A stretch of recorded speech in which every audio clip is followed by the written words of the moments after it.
Hey there, friends. It's me, Sergei Kosenko. I spent 5 days on a retreat. It was supposed to be a dark room, but it turned out a bit different. And I'm recording this video to tell you what happened to the one who considers themselves Sergei Kosenko, what it leads to now, and what each of you can take away from this for yourselves. I'll start from the end. These 5 days led to the realization that you don't have to suffer at all, that it's not needed at all. That suffering is a product of such a thing that doesn't actually exist,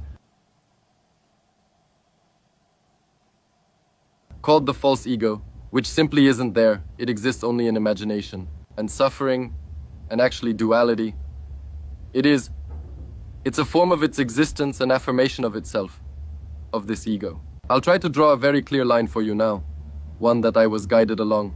And I'll try to convey this through the prism of my perception, the perception of what calls itself Sergei Kosenko. But in reality, it is endless space, which at the same time recognizes itself, and at the same time creates itself, like a screen, in a cinema on which everything is shown, and it's just a screen that displays all this, and at the same time is this.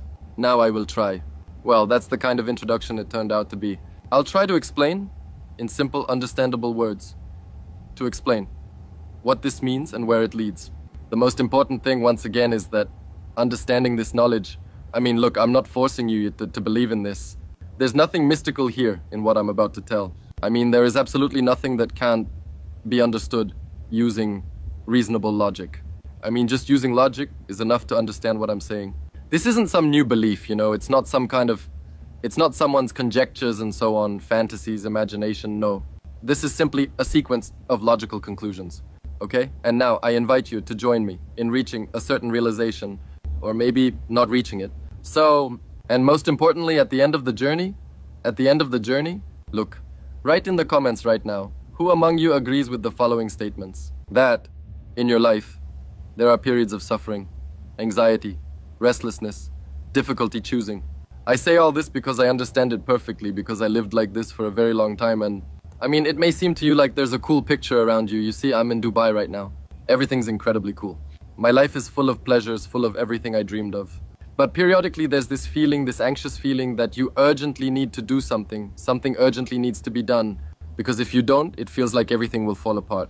This feeling, let's say you woke up today, instantly took your phone in your hands, and then there's this right away. Everything's popping up there. You need to decide something, do something, go somewhere, set goals.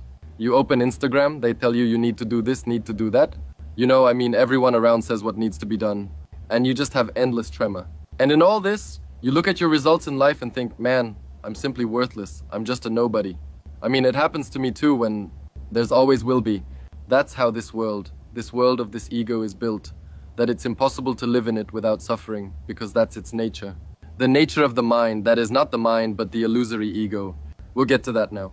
Lies in these sufferings. So, if this happens to you sometimes in life, this anxiety, some kind of feeling that something is not right, difficulty choosing. You're thinking like, should I do this or shouldn't? You're weighing everything, analyzing. You may spend months not making a decision. You're worrying about things. Was worried about this, then got worried about that, remembered this one again, got worried again. Worries on worries. You come home, everyone there is worrying, then starts arguing or dealing with something else. Well, a lot happens because of that, because of this anxious state. I think 100% of people go through this, because this is the nature of what we consider our personality. But there's good news. You don't have to suffer. You don't have to be in a state of anxiety. You don't have to worry. You can live with the feeling. You can live with the feeling that life is beautiful and everything is happening in the best way right now. And all you need to do is not interfere with this life happening. Don't interfere with actions taking place. Don't interfere with thoughts that come. Don't interfere with speaking. Don't interfere with nature. Like when it rains, you don't control that. But it seems to us that we control our own thoughts, actions, and deeds, that we make conscious choices, that we make decisions. It all seems so to us. I'll now logically explain why. Again, you don't have to blindly believe me. I'm not some incredible person or something that, as if I now know everything. No. Just some things became obviously clear to me that previously seemed to elude me. They were around somewhere. They came in different experiences. When I was on a deserted island surviving and I was on the verge of death there, Someone knows maybe this story when I swam in the ocean for 7.5 hours without water, food, under the scorching sun at 100 degrees Fahrenheit. And in the end, I was in such a borderline state. I mean, I experienced a similar state with ayahuasca, for example. But the problem with these experiences is that you don't realize what's happening. I mean, you can feel how this, as an elevator, lifts you to a certain state. But then, being in that state, you return, you remember that state, but you can't repeat it because you don't understand how it happens. And this once again pulls you back into similar experiences. I have many friends, acquaintances who try ayahuasca 30, 40 times. Well, I mean, not even trying, they are ayahuasca, it's their life now. And it's neither good nor bad. It's just how they experience life, you know? But you can do without it. I mean, you can be in a cool state, similar to euphoria, this kind of bliss. You can be there, without using any substances, nothing, just by reaching it. So there are 2 stages. Stage number 1 is to reach it, with mind and logic. That's the first. I mean, just to define for yourself a new perspective, a new worldview. Just to look at the world differently and decide for yourself, let's say, what's good and what's evil. I mean, at different ages, different understandings come. Sometimes it seemed that everyone should be rushing forward and should achieve success, what we call success. But then it seems that no, like why? Some like this, some that. Some like being a mom, a housewife, for example. Some like sweeping the floor. Some like skydiving. Some like lying on the beach. Everyone has different preferences. I mean, there's nothing that necessarily has to be, and at every age there is some vision which comes and the worldview changes. What used to seem, let's say, good, now seems bad. So there's this worldview where there is no good and bad at all. No conscious, difficult, agonizing choice, no good and evil, no suffering, nothing. There is such a worldview, and I will tell you about it right now. So, this is the first stage. It's understanding its logic, how it happens. There's a second stage. It's to experience, to anchor this realization in practice. Because to comprehend something, to realize, yeah, I mean, it's like with this ayahuasca, for example. You realize something, then you come back, and it's all gone. Or there's an endless amount of everything that happens in life. You go to some sort of training, they tell you something. Or, okay, starting tomorrow I'm losing weight. Proper nutrition, I got it all. Healthy lifestyle, balanced diet, and all that. And the next day, a burger. As we can see, understanding doesn't mean experiencing, and doesn't mean being in that state. So there's a second stage, it's experiencing. And experiencing is only possible by giving due attention to the new aspects that are being revealed. So I'm going to tell you now. There are 2 stages. The first one is to understand. The second one, to experience it occasionally. It's like sports. Understanding that you need to exercise. That's already good, actually. Well, then you just have to repeat, do, and well, it'll happen. So, we're gonna tackle the first aspect, called mindset. It means the following. How do you envision the structure of the universe? The structure of a human being in general? What is a human?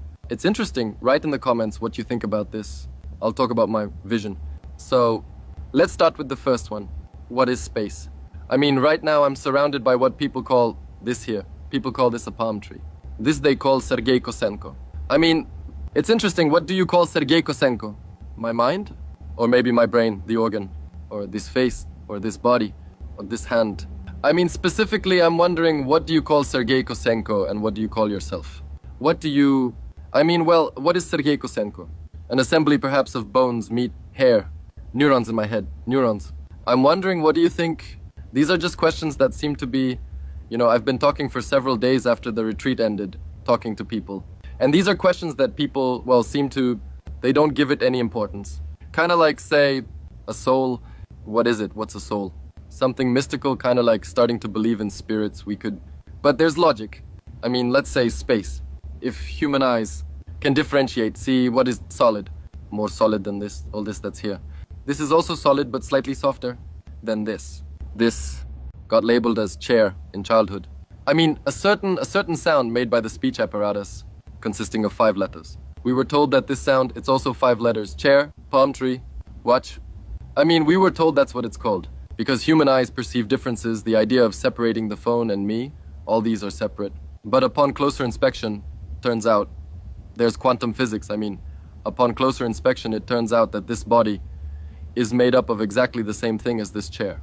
There's absolutely no difference. There just isn't. Turns out this body is made of exactly the same stuff everything else is made of. Stuff we can't see, stuff that's transparent to us. But for special devices, They reveal, I mean, if you magnify, you'll find out. Remember your physics lessons in school that everything is made of atoms? Molecules? Molecules are made of atoms, atoms of neutrons. And with even more magnification of these neutrons or whatever, I don't remember how it is in physics. It turns out that in short, it all consists of emptiness. I mean, nothing really exists. I mean, it's just a condensation, condensation, condensation, condensation. I mean, this skin, it's a very strong condensation of these tiny elements. I mean, the elements condense. You can help me? Write in the comments if I don't know some names, something else. I mean, look, I'm not claiming to be 100% right. I'm talking about what has become obvious to me simply by logical reasoning, no mysticism. I mean, there are some things I might not know about this body. The content, the incoming content hasn't been loaded regarding this. Like ChatGPT, some content is uploaded there, and it has a response to something. Well, there's no answer to that, let's say, or no title. The news hasn't loaded for the past few days. Just like in this vessel that we call Sergei Kosenko. Alright, we'll discuss this further. Damn, fuck, this video's turning out to be really long, huh? Give it a thumbs up, guys, and leave us a comment if you enjoy this kind of format, and I'll be doing it more often. I'll try to make it a bit shorter now, and then I'll drop another series if there are a lot of likes, comments. I mean, I just need to understand if this, well, is something you're interested in. Or maybe on the contrary, it's not what you'd like to see at all. So, I mean, it turns out that this chair, this body, this phone, and most importantly, you, the one who is watching right now. All of this is made of a single, absolutely the same material. The structure of all this is the same. What do you think of